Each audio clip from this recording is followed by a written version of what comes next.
আমি আজকে আপনাদের আমার শ্বশুর বাড়ির পিছনের অংশ দেখাবো। আমি আপনাদের সামনের অংশ দেখিয়েছি, জানি না আপনারা দেখছেন কি না। তো শ্বশুর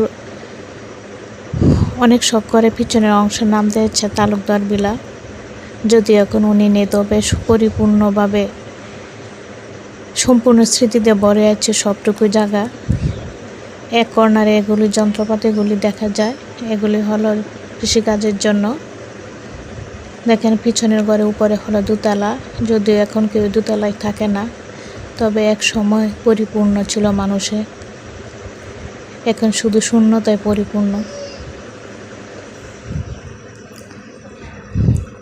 এই যে ইটগুলা দেখা যায়, এগুলো আমাদের ঘর করার জন্য রাখা হয়েছে। তো আমি এখন আপনাদের একবারে পিছনের দিকে নিয়ে যাব। সবার পিছনে যে হাফ বিল্ডিং দেখা যায়,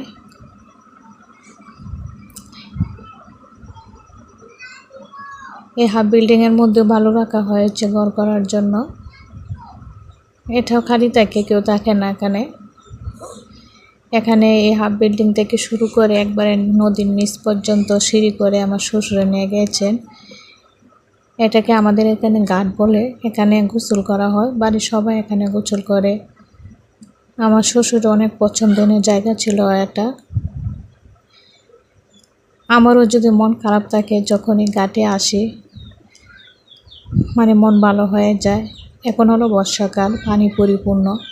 যখন শুকিয়ে যায়, তখন একবারে নদী নিচ পর্যন্ত যে সিঁড়িগুলো সবগুলো ভেসে ওঠে, তখন দেখতে আরও সুন্দর লাগে। সবাই আমার জন্য দোয়া করবেন। আল্লাহ হাফেজ।